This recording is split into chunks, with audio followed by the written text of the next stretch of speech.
Welcome to DFW Running Talk. I'm Chris Detzel, so let's get started. All right, welcome to another DFW Running Talk. I'm Chris Detzel, and today's special guest is Julie Rembold. Julie, how are you? Doing wonderful. Thank you. How are you? Good. This is your second time back, and so we didn't get to hear your entire journey. We just heard very small bits of it. Yep. So I'm really excited to finally hear your journey. It's been a while. Absolutely. So last time we spoke, it was Boston Marathon. There's 4 or 5 ladies on it. Yeah. And this time I actually came prepared for Boston. I realized last time I didn't wear my Boston gear for the Boston talk. So I thought I'd make up for it today. Perfect. I appreciate you doing that. We'll talk a little bit about Boston, but I wanted to really dive in deep into kind of where, number one, your running journey started. So you wrote a bunch of things down. What I don't see is where you started to get into running, why you started running, and all those things, and we'll talk some marathon journey and things, because I think that's where your major stuff is. But let's talk a little bit about Okay. Yeah. why you got into running.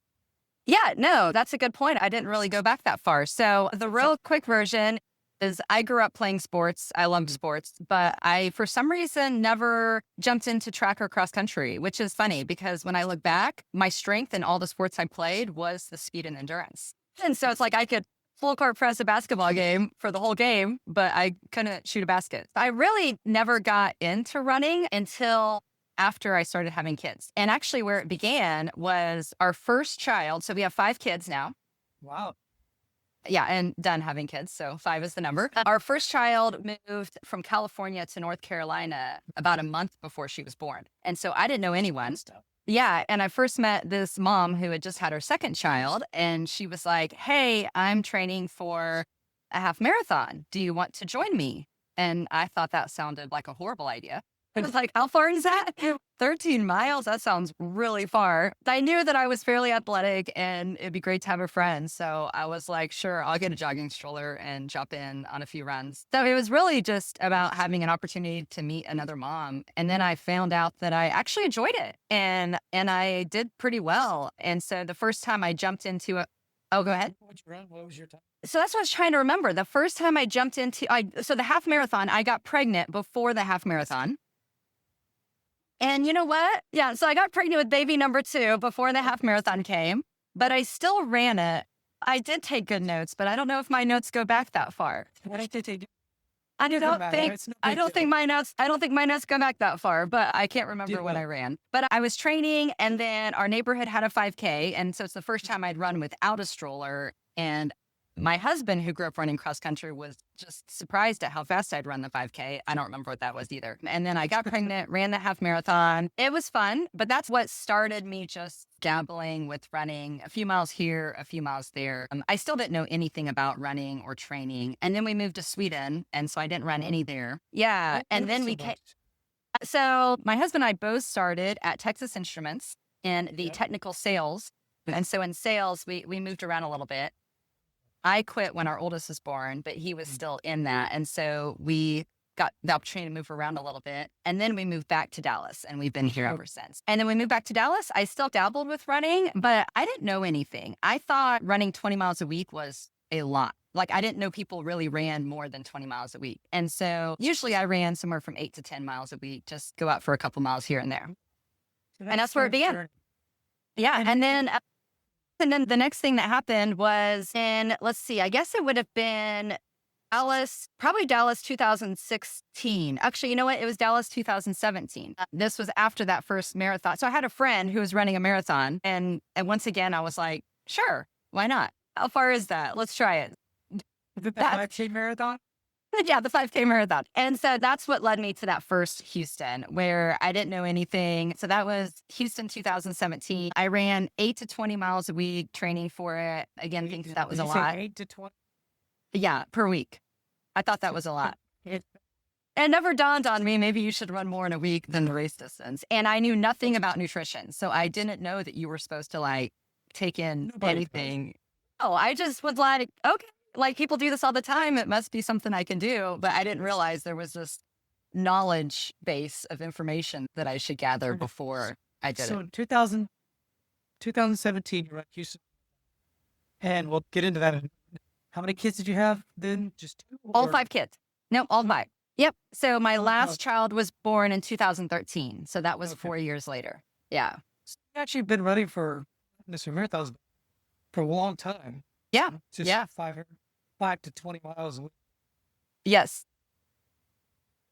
Yeah. Just 5 to 20. So I had been running for a while. Yeah. What in 2017? That's a lot later than just to run this marathon. What happened?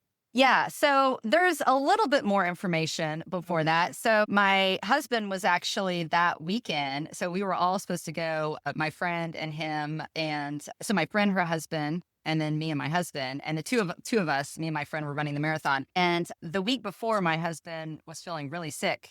And so there's a little more into the 347, in addition to undertraining and not knowing about nutrition. Also, that Friday, my husband was diagnosed with leukemia right before the race. Yeah. So that was quite yeah. So he wanted me to go. I wasn't going to go, but he wanted me to go. So that was definitely just a very therapeutic run, I think. I really spent most of the run praying for him. I was like, okay, the only way this is of value is if every mile marker I pray for him, pray for the situation. So it's still pretty amazing that I ran 347 given the low mileage, the no nutrition, and the situation that was going on. Maybe that's what got me through, was just zoning out. Yep. Thinking about that in some ways. It's good that your husband is. Yep. He's great. He's great today. So we're good. Yep. Yep. Well, we're going to get into some heavy stuff in a little while. You just made me happier. Sorry, I didn't include that information. I mean, but that's a big deal. Yeah. Especially for that first marathon. And it says like you did 47 for not training and all the other stuff. Your husband, probably, I'm sure. 47 is pretty freaking amazing. I thought I needed to go to the ER after that, though. I was hurting pretty bad after that finish line. But that was definitely the worst I ever felt at the end of a marathon. So what it tells me is our pre-athlete, just knowing that time, your first and mile. In general, most people are going to hit 425 or 5 hours or. Yeah. Yeah. 347. It's completely trained and all that stuff. Wow. I can't wait to get more of those. It's going to be awesome. Yeah. Let's keep going. Finally start training.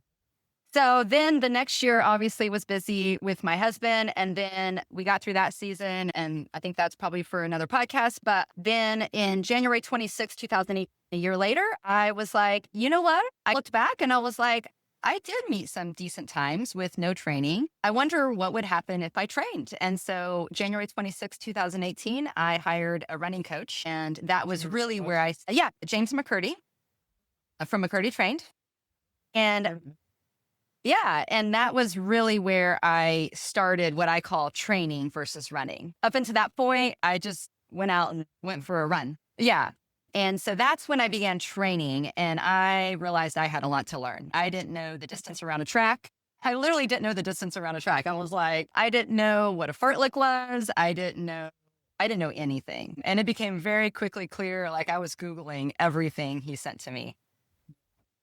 But I learned really fast. Yeah, I'm a very curious person. I love to learn. And so I just soaked it all up. It was a lot of fun. How long did you train for to get to this next one? When was? Yeah. So when I hired him, I had already planned to run with my friend, the same friend from Houston. We said, you know what, let's do this again. And so I'd already signed up for the Oklahoma City Marathon that April. Okay. And it's funny because I feel like I see that first beginning of my journey as just this, like, everything was great. But when I sit back and look at it, I was like, actually, everything didn't go perfectly. I was learning a lot and I was having so much fun. So James immediately had me start running 40 miles per week, which I never thought I would run that many miles in a week in my life. I thought that was. Yeah. And now I look back and I'm like, okay, but yeah, so I immediately started running 40 miles per week, slowly building up. So this was January of 2018. Yeah. Is that when I started?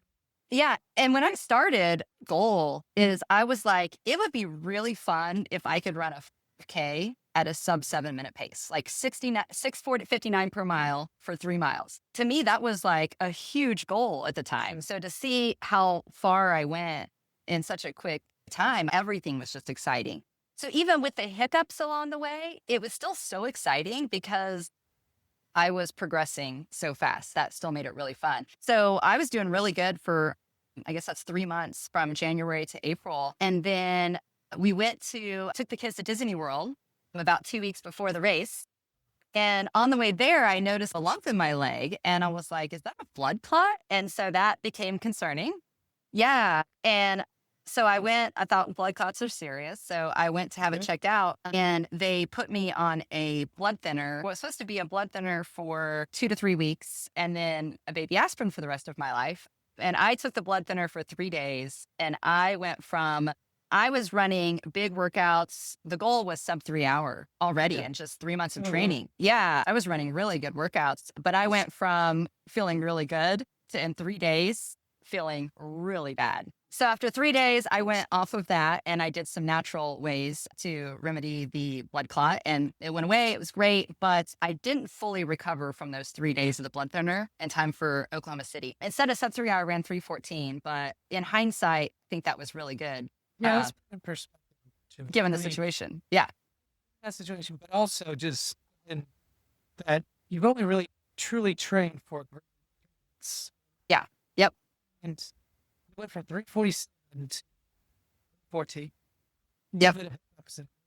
Blood clot and stuff like that. And serious. Yeah. Kind of through. But for listeners, that's pretty miraculous. Yes. I was very happy with that. I was very happy with that. And so, yeah. And then going into the summer, I came out of Oklahoma City and still just didn't feel the same as I did. I was like 2 months into training, I felt amazing. And I just still didn't feel, I know it's hot and humid and I just chalked it up to being hot and humid. And so I assumed that was it. And then at the time, James was going through bringing on Dr. H.A. Gregg in Flagstaff and promoting getting blood work for all of his athletes. And so I just did that, because that's what was recommended to everyone. And the results came back in June of that summer where I had very low serum iron, very low saturation percentage, and very low ferritin, which I think was probably due to the blood thinner. And so that really connected a lot of dots and made a lot of sense to me. And so they put me on an iron supplement in 6 weeks. That came up a lot. And so the interesting thing is for 3 weeks, I felt better and better. And then for the next 3 weeks, I felt worse and worse to the point where after 6 weeks, I felt as bad as I did when I started. And so I was thinking, wow, maybe it's not working. Like, what's going on? And then I got the results back and my serum iron had jumped from 21 to 320, not taking a lot. And saturation percent went from 6% to 84%. And then my ferritin went from 9 to 109 in 6 weeks. No. And so I was like, this is bad. I was like, this is bad, because I felt just as bad. But the doctor and my coach assured me, no big deal. It's fine. This is actually great. We'll just ease off a little bit. So I was like, okay. So that's what we did. And I still felt intuition that something wasn't quite right, but I didn't know enough. And so I just trusted those that knew more than me. And so I just went on with training and I was still getting faster. So I thought everything must be fine. So then in October of 2018, which I guess would be 6 months after Oklahoma City, I ran the Chicago Marathon and ran 3:01:42. So that was. How do you feel doing that? Yeah, I think I remember feeling like I could do more. I don't remember feeling bad, but I don't remember feeling, man, that was amazing. I felt like I can do more. And the goal was sub 3 hour and I was right there. So I was right within the goal. So something I want to talk about just quickly is, yeah, you have 5 kids. You've kind of been gone through some of this stuff. You have to do all this training, and tell me a little bit about, and I think people want to hear this because to me, there's got to be a support system around you for you to do that, and vice versa. I'm sure you're doing the supporting too. So that just tell me about that. Yeah. So yeah, it's busy. And I think what we'll get into later is what I'm finding now is actually busier than it was back then, which is interesting because back then my kids were a little bit younger, which presents its own difficulties and challenges. They can't be left home alone. So there's definitely some navigating around that. But also, they're not teenagers yet. So they're not deeply invested into their own activities. And so it's interesting because, yes, there's aspects that get easier, but I think there's aspects that get a lot more challenging because now they're passionate about what they're gifted in as well. So I find that weekends, it's hard to find a weekend that's available between theater recitals and state track meets and all the things. I think that if it's good for our kids to see us do something that we care about and that we're passionate about. And so as a family, my husband's big into cycling. We're actually leaving this week to head to a big race that he's doing in Utah. He's racing from Utah to Wyoming. Yeah, I think 200 and some miles. And so we all take turns prioritizing each other and making it fit as best we can. I love that. And one thing I love that you said is that we have to be the influence for our kids. You show you're passionate, I believe. And so what I'm going to say is, if you show you're passionate for you, it's right, your husband is cycling, then they get into some stuff. It's what they do for long-term. But it shows that they're passionate, whatever it is, like you said, track or cross country, I don't know, whatever it is that they're into. But I think that is huge. I mean, every kid is different, right? So it just depends. At least you're being that good influence to me. Yeah, I appreciate that. Like for my son, I'm passionate about running. My wife's passionate about running. And so he sees us and he's very passionate now. I love that. Yep.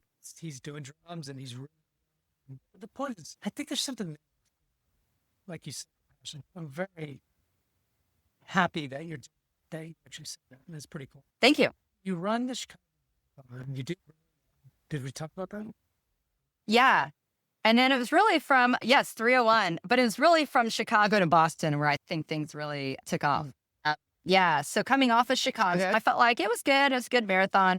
I think going into all this at 301 would have been like my lifetime dream. I would have been like, to run even that close to 3 hours would have been a dream.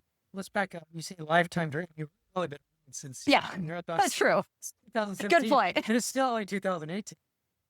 That's a good point. It would have been a lifetime dream having started at 37. Yeah. It's amazing when you just put realistic. You literally had 5 kids during this whole you really didn't start your marathon journey until after your 5 kids. No, I was, 2018. Yeah, I was 37 and a half years old when I really started training. Yeah. Yeah. So although, starting this whole thing, I would have dreamed of running a 3 hour and 1 minute marathon. I think that given like the workouts and the journey of the 10 months that got me there, it was 10 months at that point. I felt a little, at that point, I knew I could do more. Do more. And so I love that. That's awesome. That's what drives you. Yeah. I could do that. Yeah.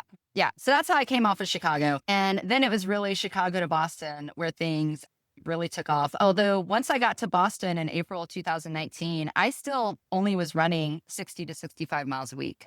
I wasn't running big mileage yet. And I think my longest run was like 18 to 19 miles leading into that race.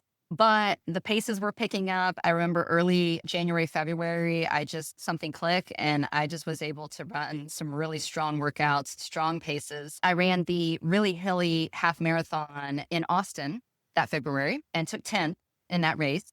I think 124, and it's 800 feet of climbing. It's a pretty hilly race, which was good leading into Boston. And then Boston turned out to be, that year was a really hot, humid day. Now the goal was 250, but a lot of people struggled that day. And so that 251, you can see in the places, I took 77 female, and that kind of shows how tough the weather was for people because 251 shouldn't normally be 77. Normal thing for you? I think that my fitness was just better than that. Looking back at workouts at the time, again, still, we're only 14 months into training. I'm still learning. At this point, as I mentioned in the other podcast, at this point, I was still starting at the wrong point on the track. I didn't know I was starting at the straightaway, not the curve. I didn't realize, and it wasn't until I met a friend later, I was like, oh, you're supposed to start up at the curve? It made sense to me to start at the straightaway. So I still didn't know a lot. And so at the time, looking back, I didn't realize how well I was running those workouts. I didn't have any concept of understanding. And so I look back now and I was like, wow, I was running some pretty quality runs back then. So I think my fitness was just good enough to overcome the heat. The other thing I think I did really well in that race is twice I came to a complete stop to get water. And I think my intuition was just really good. And I remember running and it was really humid. It was that Boston. I don't know if people remembered if they went, but it was lightning storms all night and all morning. And so we were standing in Athletes Village, just trying to stay dry as much as possible, tons of lightning storms. And then right before the race went off, the storms cleared and the sun came. So it was one of those, in Dallas, we know that, right? Where the sun comes out and it just bakes all that rain that just came down.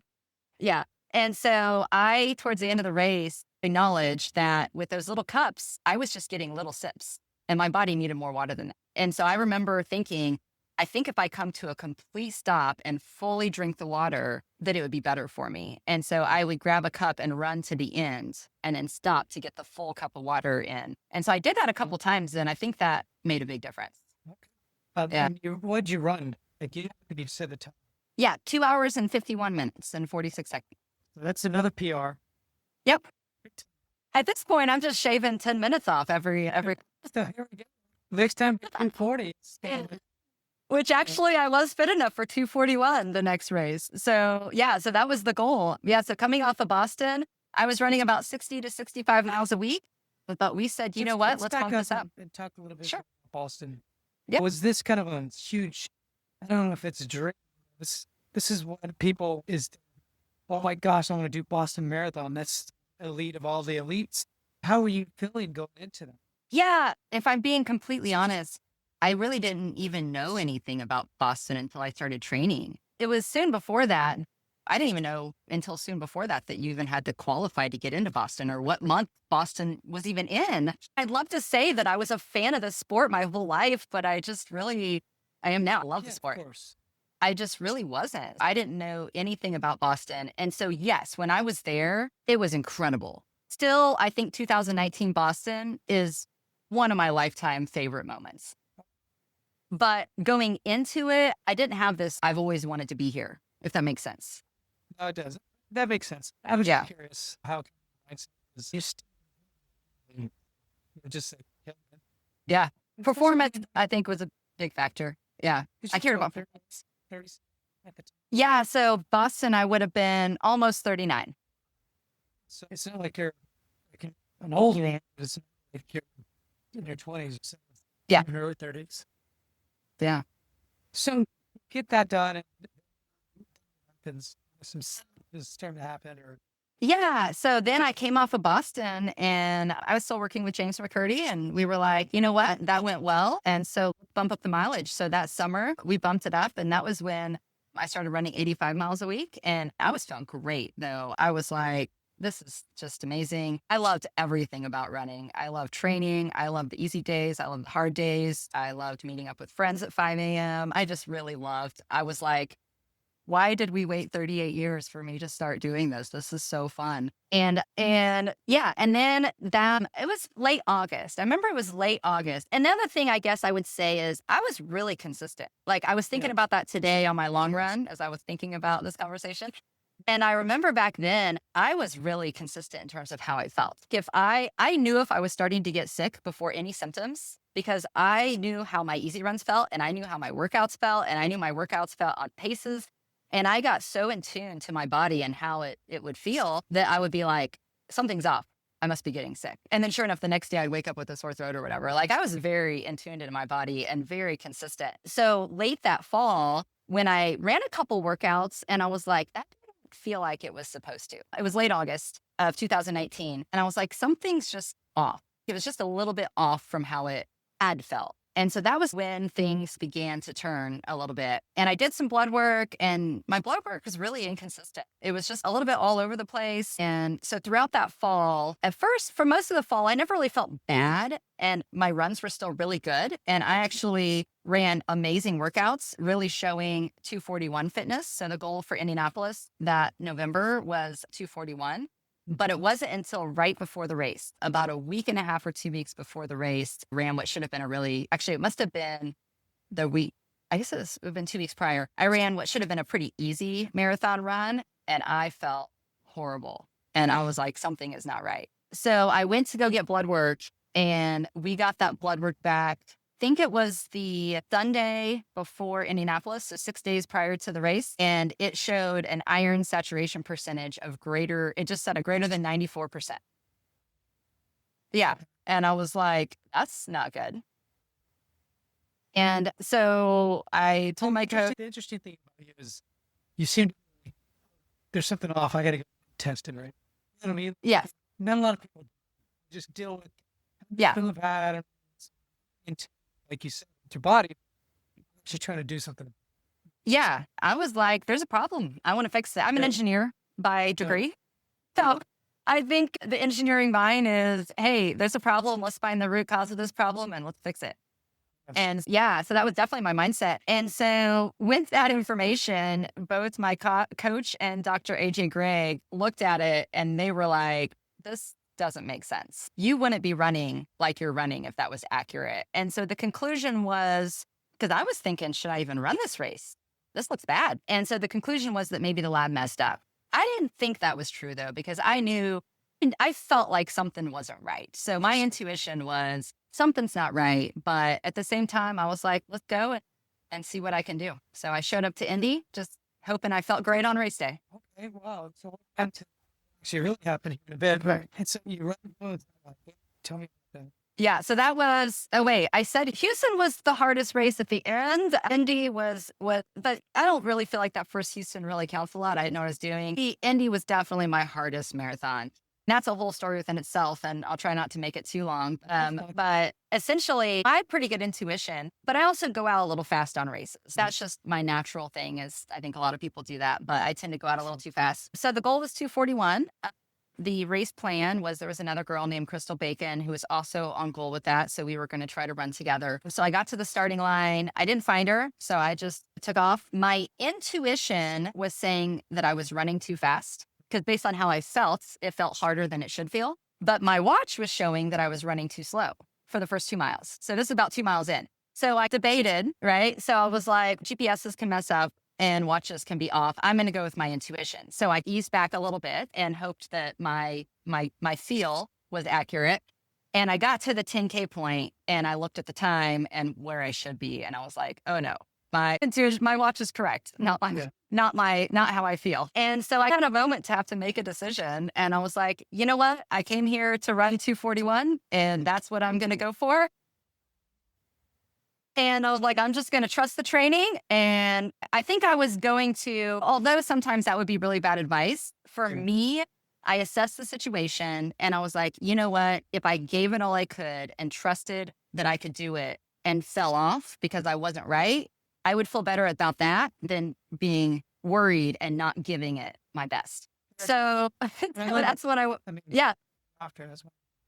Yep. I, at 10K, was like, all right, I got to find this 2:41 group. So I took off. So I'm running and I'm picking up the paces, trying to catch this 2:41 group after the 10K mark. And I think about 9 to 10 miles in, I caught up with a big group. And so I was like, all right, maybe this is my group. So I pull up alongside them and I'm running for about a half a mile. And I'm still looking for this Crystal Bacon that I'm supposed to be running with. I didn't see her. So I was like, okay, maybe this is the wrong group. Maybe she's not in it. So I casually asked, hey, is this the 2:41 pace group? And they were like, no, we're 2:45. And I was like, oh, okay. I was like, well, the old leader, peace out.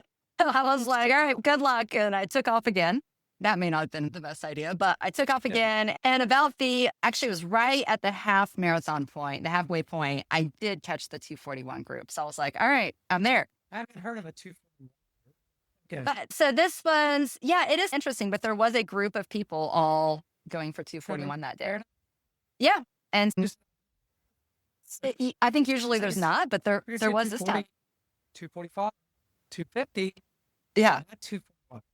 Yeah, there was a group of people that were going for 2:41 that day, which is, I agree. I was thinking about that in hindsight. I guess I didn't question it. That's what I was told to do. So I did it. Just do it. And yeah, so I caught up with them and there was Crystal and a couple others that I knew that were supposed to be in that group. And I'm like, all right, I'm here. So for about 3 miles, I ran with that group. And then since obviously at the beginning of the race, already paces felt harder. And then I had to pick it up to catch up with them. By the time I hit 15 miles, it was starting to hit me. And I was like, all right, this just isn't my day. And so I started to fall off a little bit. I still hung in there, gave it the best I could, but about 23 miles, that was when it really hit hard. So I actually half walked, half ran the last 3 miles of that race. And the only reason I remember going down that final stretch and everybody walking And everybody's such an awesome cheer on the sidelines there. And everyone's, you got this, keep going. And I'm like, man, I wish I could. And so I did make it to the finish line, thinking about bananas the whole way. I knew once I crossed that finish line, there was going to be some bananas. And actually, that's all I needed. And the reason is because I guess I didn't add that. The weather was tough that day also. It was sub-freezing and 20-mile-an-hour winds. So that aided to the challenge. And so I remember it being really cold. I had bottle service in that race. And I remember the last one was like so freezing and I was struggling. I couldn't get so then I switched to a gel. I couldn't get the gel open because my hands were too cold. Yeah. So I got across the finish line, but I still set a PR. And it sounds like you actually could have hit that goal about the 241 was kind of stuff. Potentially at least faster, but still 250 is amazing. I know it's only a 1 minute goal or PR. Not even, let's see, 250. Yeah, 1 minute. Yep, a minute exactly. Yeah. It's pretty good. Yeah. Given that I walked half of the last 3 miles and still ran 250, I was. Were you happy with it? I was happy with the time. I was happy with the way I ran the race. I also was like, clearly there is a problem. Yeah. And there was a problem. And my blood work highlighted that. And I need to find a solution. And so I came off of that going, yeah. I just think because you're so we'll learn more about that in a minute. To me, like, you ran at 250. Right. How bad off could you be? I understand that. Things off. So let's talk about what finish this marathon and what was next after that? What happened? Yeah. So I finished the marathon. Next up was actually my coach at the time was debating, should I run Houston Marathon and still go for the 245? This was the Olympic trials year. And so that was why there was a lot of big groups in Indy going for 245, 241 in that range. That's the reason there was a lot of big groups there. For a minute, we debated, should I run the Houston Marathon and just go for 245? I knew something wasn't right with me. I was like, there is something that's not right. And until I run another marathon, I need to solve that. And so the plan was to run the Houston half. But coming off of Indy, I started having more symptoms come up. And I think the first two things I remember coming up was one, I remember texting my coach and saying, if someone could morph into a dragon, I think this is what it would feel like right before it happened. Because I felt like my chest was just on fire. Like I could just breathe flames. Like I just remember feeling like my chest was just on fire. And then the other thing that happened that December, January was really symptoms of, I didn't really know what it was. Again, I'm still learning. I'm still new to the sport. So at the time, I didn't have a label for it. And I think it benefited me that I didn't have labels for these things. But what now looking back, I think was symptoms of runner's dystonia. And the way I can describe it is I would start running effort, and about 2 to 3 miles in of running effort every time, it felt like my right leg completely disconnected from my body. And you know how like you're out running and your muscles contract and uncontract and you're not mentally controlling it. Like you don't have to, you're just running and your body does it all for you.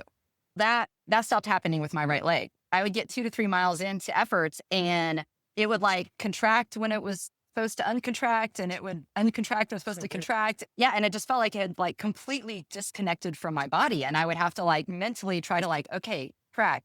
Like I have to like mentally try to like will my leg along with the rest of my body. And so when I went into the Houston Marathon, I was dealing with that, the half marathon, what would have been January of 2020. And so about 3 miles in, that started happening. And from mile 3 to mile probably about 10 or 11, I was trying to not fall. I was like willing my leg to keep moving and to not fall. And then about mile 11, I think it reconnected to my body.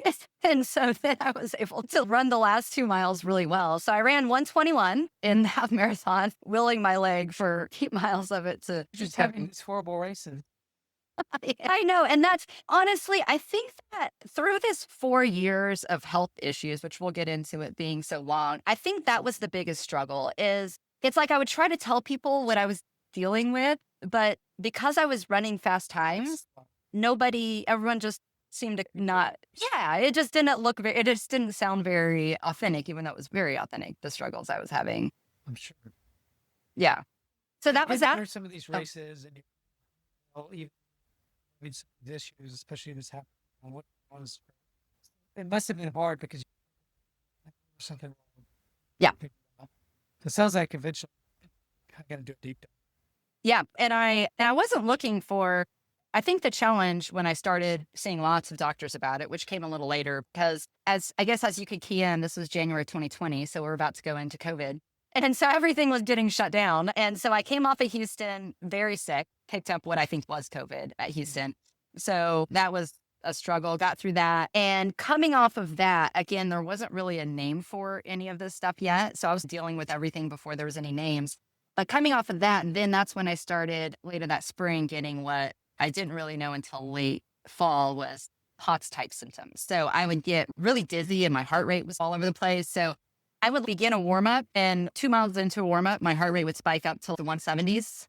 And I would get like really dizzy and feel like I was going to fall over. And I was thinking I should just shut it down and go home. And then I remember being like, I'll start the workout and see what happens. And then I'd start the workout and then I wasn't dizzy and my heart rate would be like 150 through the workout, which was lower than what it should be. So it was just like, there's like so many like inconsistencies with what was going on. In addition to all the other stuff didn't go away. It's just more strange pieces of the puzzle as I'm trying to solve these overlaying puzzles. So that kind of took us through 2020. And then also I had a lot of, I think that is.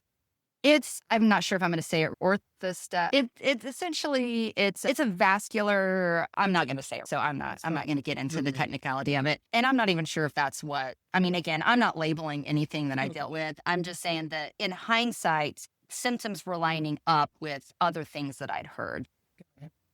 So I think it's helpful for people to have some names I found. But for me, I'm just looking at symptoms and trying to say what's going on and what was the root. So that's where I think it got tricky is I wasn't looking to label anything. I wasn't looking to say, okay, I have POTS. How do you treat POTS? I have rhinosinusitis. How do you treat rhinosinusitis? I was looking to say, I was great. I've been healthy my whole life. And now all of a sudden I have all these issues. And so for me, I was like, something changed that created this. And I want to be back to where I was. And so I need to find what changed. And what do I fix? So that was my mindset through it. And then, and so then the only other thing I guess that really came up a lot was a lot of the brain fog, like thought processing. My intuition was not near as good as what it was. I found that I've always been very intuitive and I lost a lot of intuition. I had trouble like processing, making like sound decisions. I just remember feeling just a little bit lost mentally. Yeah. So I saw as many people as I could. I saw mainstream medicine. I saw holistic, integrative, functional. And I think that, again, I wasn't looking for a label with a response. I was telling my story to them saying, what happened before? Because I need to know what happened before that led to this. If I want to I believed that I was going to be fully healed from all of this. And so I really didn't get any answers. I had people say things like they'd see my high serum iron and be like, maybe that's normal for you. It's like, it doesn't make sense. I got a lot of, but also I was sharing, like, hey, also I'm a runner and here's my times. So I think also they'd hear my times and be like, okay, you're fine. And so I really wasn't getting a lot of answers. So that went on until 2021. The 2021, I would say, was my worst year. I just was really bad off in 2021. My heart was really stressed. I honestly wondered if I was going to go into cardiac issues because my heart at that point was just really, I could just feel it was under stress constantly. And so I started spending every spare second I had pulling up scientific literature. And I knew it was either in the way energy's made or because I also I remember at one point telling my coach in early 2021, I was like, if you could feel a lack of ATP production, I think that's what, because it's like I would go out and I could run a good workout if I really conserved a lot for it, but then it would like totally, I'd feel like garbage for 5 days. And I wasn't like overworking. Like at this point, I knew how to train. And so I was like, it's almost like my body couldn't recover from anything. And so I had no energy, like total fatigue. And so I was researching the scientific literature of how energy's made. I knew clearly there was issues with my blood based on the blood work. So how blood's made. And so I was really trying to dive deep into the weeds of what is the missing component? Like, what am I missing or what have I done wrong? And so then it was in January of 2022 that I started to get the answers. Yeah. And so what I started to understand is that, so copper and iron need to be in balance. So to not go too deep, because now we could spend an hour or two talking about this, but there's a few things that are really important. And one of them is copper and iron needs to be in balance. And iron carries our oxygen, but copper is what places the iron in. Copper is what is essential for creating energy, for creating the red blood cell, for slicing and dicing the oxygen. But really, iron is like the foot soldier that carries it around, but copper's the chef that like does all the work. And so back in 2018, when I was given iron, what I really needed was copper and retinol. And so retinol is another key player. And now what I've really learned is that, because I was like, why did I fall so fast doing what most people do? But we go back to seeing that I had 5 kids. So I put a lot of nutrients into growing those kids, nursing them for a whole year. And so I came into training already a little fragile in some of the most important components, which really was copper. I did. Yeah, all 5 of them, all for a year. Yeah. And so I came in already, which is why I got the blood clot, already a little fragile in copper, fragile in retinol, fragile in potassium and magnesium, important things that are needed to grow and support growing a baby and nursing them. And so back in 2018, what I really needed was not what I was given. And so that's what then compounded and led to, I was benefiting from the training, but meanwhile, my body was deteriorating further and creating really just imbalances. Everything needs to be imbalanced. And so a lot of times we see highs and lows and we go, oh, I have a high or a low. But what we need to look is the balance. When your body's balanced, then it can do what it needs to do. So a lot of it came from the breastfeeding that you did for a long time. And growing the babies. Yeah. Finding them getting is it came down to. Then you were just always. Well, and then when I was given synthetic minerals, so that's what had me come in at a little bit of a deficit. But then when I was given synthetic minerals, so I was given iron, I was recommended to take iron. I was recommended to take synthetic vitamin D. I was recommended to take a lot of things because synthetic vitamin D depletes your retinol and your potassium. Yeah. So I was recommended things that was further imbalancing the things I was already depleted in. So now the iron further depleted my copper, which was already low from growing babies. And then the synthetic vitamin D further depleted the retinol and the potassium, which was already low. So it was basically creating this, I had this little bit imbalance and then it like further imbalanced everything. And then when we're very imbalanced, that's when the real symptoms start to come in and play a factor. So would you take? Yeah. So 2022, I learned that and I was like, all right, I'm onto something. And I kept studying, I kept learning. And actually I really dove into, I felt led to research alongside Morley Robbins in the root cause protocol. He's been researching this for 14 years. And so he had a lot of information and I learned so much. So I took his institute training and started to understand how blood's made, how energy's made, how bone's made.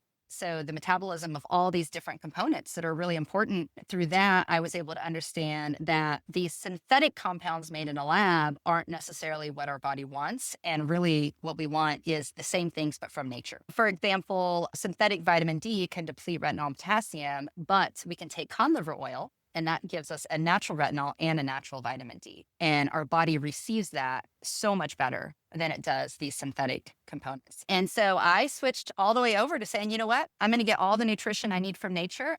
Instead of getting protein from protein powder, which also depletes retinol, I'm going to get mine from raw milk because raw milk is very high in natural protein. Oh. Yeah. And so over that, I healed my body. So now, I think I'm better off than like when I originally began. I think my health and my physiology is stronger than before I even began training. So did you stop running fast for years?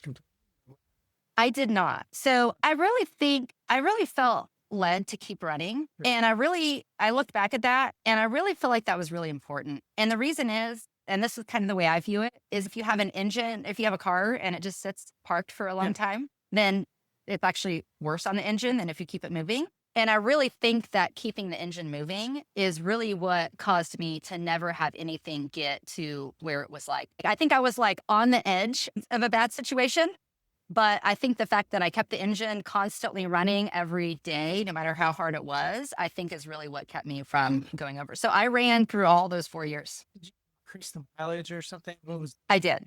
Yep. I decreased the mileage, decreased the intensity. So yeah. So for those 4 years, I pulled back a lot. And I did take some time off here and there. I wasn't as consistent. I just really tried to listen to my body and go, all right, am I back? Am I there? Can I handle this load again? I really tried to regain that intuition I used to have, which was hard because my intuition was broken through it.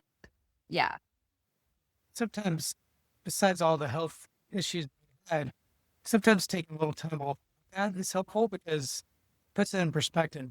And plus, does the body really need to continue hum like you have? You're just obviously most people get injured at some point. Since it helped a little bit to say, okay, this is what it's like to just go jog 5 to 7 miles there, just Yeah. enjoy. Yeah. Yeah. And I did keep doing workouts and stuff. And yeah, I think that, yes, there's definitely an element to that. And I think too, I knew that if I wanted my body to heal, then I needed to give it the space to do that. And I'd gotten to where I was and I learned what broke me. And it was like, the running didn't break me. I was doing great with running. Sure. It was the mineral imbalances that broke me, but it definitely it needed time to rebalance and time to get everything back to a healthy level again. Was Julie back? What's going on now? Yeah. So I jumped in a few marathons. I didn't feel like I was completely back, but I knew that it was important to ease back in. So 4 years after my 250 in Indianapolis, I was like, and actually then I started working with Rory Linkletter. So Rory Linkletter is my coach now. I started with him in 2022. And yeah. And so about a year after that, we were like, all right, I still got some improvement I need to do, but let's jump into a marathon. I felt like it was safe to run a marathon again. Honestly, through those 4 years, I was signed up for multiple marathons that I canceled. So I was signed up for the Fall Boston in 2020. And I was like, it's not safe. It's not safe for me to run it. I just knew my health wasn't good. I was signed up for Chicago in 2022 and I canceled that also. So I was canceling marathons, just not feeling like it was right. But 2023, I was like, all right, I'm not back, but I feel like it's safe enough to run a marathon again. Sure. And so I jumped into Indianapolis and ran 3 hours and 51 seconds. That's back, 250 back, but I mean, it's still the end about that. Yeah, I did. I felt really good about that. I was like, all right, this is a really good sign. I felt good at the end. The goal was sub 3 hour. The funny thing is the last mile, I could have run sub 3 hour, but the last couple miles, I was just feeling so grateful that I could run a marathon healthy again. That's awesome. That I remember just taking in those last 2 miles. I was like, I could have dug deep and I could have hit that goal of sub 3 hour. But I was like, instead, I just want to enjoy this moment. So I really just enjoyed the moment. It was a very different last 2 miles than back in Indy 2019 when I was walking it in. So it's funny that I ran the same race 4 years later. So that was fantastic. And then, but I knew I wasn't fully back yet. So I kept training. Also, some things changed in my life. So the kids got older, as we talked about. And I also took on some other responsibilities through learning physiology. I started working with and helping others. And so that made me busier. So now actually I have a business and I work with health coaching with others. And so and I wanted to keep researching. Really, I'm so curious and it just really piqued my interest. And so I was spending a lot of time researching, a lot of time working with others. And then I actually taught chemistry at our kids' school for a year. Cool. And so I got busy during that time too. But I also think it was important to give my body more time to heal. Yeah. I'll get busy. None of us are, I think, for the most part, we're trail marathoners and runners do this just because. Yep. That's a hard part for us to think about. It's okay. You got 5 kids and now they're all in on that thing. Husband, running, luckily you get to do that. But at the end of the day, you do it pretty hard. Yeah. Yeah. And I just really believed,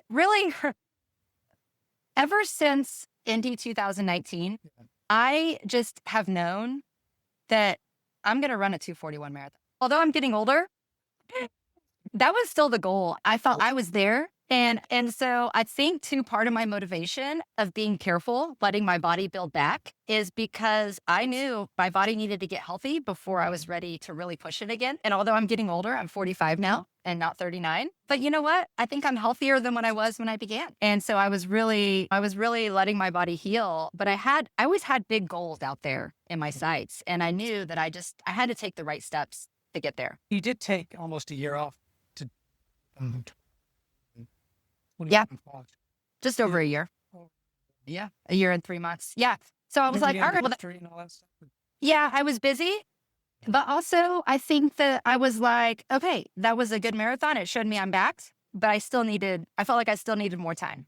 And then I think getting closer to Houston, January 2025, I was like, okay, this is good. Let's give this another go again. And I only ran a minute faster. I ran 2:59. So I got back under 3 hours again. And so that was exciting. That was also a cold day. Some people loved that day. I struggle a little bit in the cold. Yeah. Some people were like, this was so much better than Boston weather. For me, the really cold is a little harder for me. Windy at first, from what I remember. Yeah. Like in Houston, and I ran in Austin. It is the same way. And they were, Yeah. it was freezing. And it was changing throughout the week. Like I remember on Monday talking to Rory and we were like, it's going to be a perfect day. And then every day the weather got colder and windier. And like every day you'd wake up and check the weather and you're like, it's going to be colder and windier. And by the time it got to race day, yeah. Cold, it's just... And I found, that's true, cold and windy and rainy. I found the one benefit though, to a very cold, windy start to a race. And that was, there was no lines at the porta potties. Zero. Man, it was amazing. I went down there to the start and everybody was walking the opposite direction back to the building to go to the bathroom. And I was like, perfect. Exactly. I get all the porta potties to myself. I should have a show. Let's talk about your porta potty stories. Right? So you get done with Houston. You did pretty well, 2:59. Yep. That or... I was happy with that. Yeah. I felt like I still felt like, okay, where's this turning point?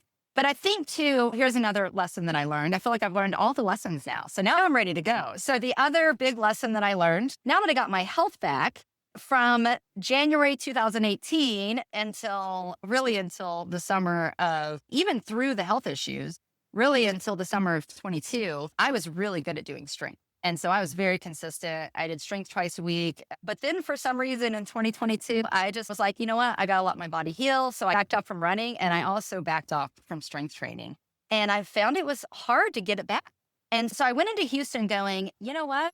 My health's really good. My health's really great. But I did strength 5 times in 3 years. I thought, fuck it. And so fortunately, it didn't lead to injury issues, but I was much weaker physically. One, talk about getting older, especially as like I'm 50 and 45 to 50 is a big jump.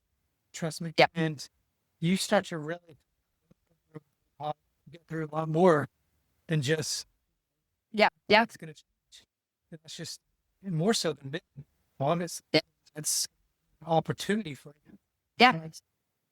Yeah. So coming off of Houston, I was like, all right, I got to get strength back. And so I think in that time frame, I was like, all right, I'm ready to go. Now I just need to get my strength back, start doing strength again, build up the mileage again. And I only had a couple months there before Boston. And I can't remember if I shared, but I actually got the flu right before Boston. Yeah. So then I was back to 100%. I really started feeling 100% about 2 days before the race. And I wasn't worried about it. I was just so excited to go out there and take in Boston. Yeah. So I ran 2:56 there, but I think that now I'm really excited. So have you been a lot of strength training from Boston till now as well? The summer was tricky, but I definitely picked it up.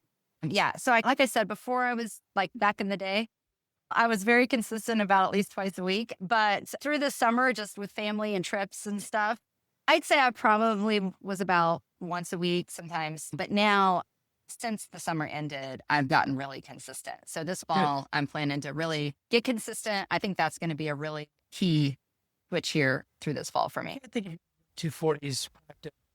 The train was feeling so strength and what's your coming? Yeah, I feel like this next race is my first race since the whole journey where I feel like I'm like really dialed in. I'm ready to commit again and have a big goal. So I'm running the Marathon Project December 2020 December 20th.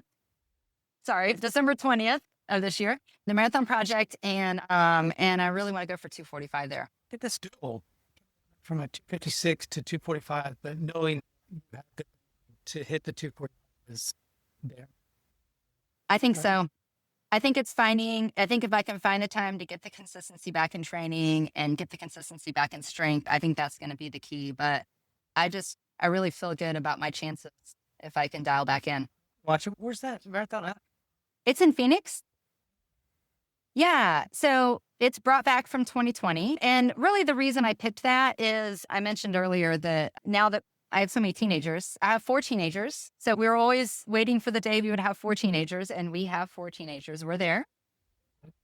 Yeah. We have a 19, 17, 15, and 13, and an 11-year-old. So yeah, one under the teenage years. So with all their schedules, it was hard. Like at first I was registered for CIM, but then CIM, there was stuff that I didn't want to miss with the kids. So I was looking around for that race where the weekend was available. And then the Marathon Project came open and I was like, hey, that weekend works. And it sounds like a fun race. The family can come, and I'm nervous about the looped course, but I think the benefit of it, because I love the point to points, which is very different from a looped course. But the benefit of it is the family's going to come. And I can't remember how many times they said they can see you, but they can see you a lot. Yeah. So that's going to be really fun. It's just another, you'll see that. How many loops is it? I don't remember. I think it's 6. So it's not a lot. Maybe it's a lot. Well, I don't know. I need to go back and look at it again. Don't quote me on that. Cool. But when the family came to Cold Houston, I remember taking off and they're like looking for me and I'm looking for them. And I remember catching my son's jacket in the back corner of my eye, and they're still looking backwards. And I'm like, oh no, they missed me. Like, they came all this way and they only have one more chance to catch me on the way back. And they did catch me at the finish. So in contrast, they'll get to see me hopefully a lot. Yeah. And that's really cool. All the kids and and all the things that no matter how the on turn, I'm sure it's gonna be fun. I have a pretty good time. Yeah, I feel like, I mean, I've been happy with every single finish. It's all part of the journey, and it's all, even Indy, where I came in 9 minutes shy of my goal in 2019, made for a great story. It's all kind of part of what gets me where I am today. So I don't have a single race that I'm upset about. We've had some great races. Look better at certain points. Sometimes that's just what the day gives you. Yeah. You just take the days have from a time standpoint, very good times. Yeah, absolutely. Body is shut down at times. You still pretty well in this to see through what you've got. Pretty impressed. I'm very impressed because thank you. Not a lot of people. It's walking. So good for you. Very good for you for what was wrong with your body. Taking it into making the right choices and good things happen to yourself. Yep. You're the only advocate for your body. That's what I figured out. And I'm happy to say that all the symptoms are gone. I was even thinking when I was running, I was like, I can't remember the last time I had that where the leg disconnected, which is super strange.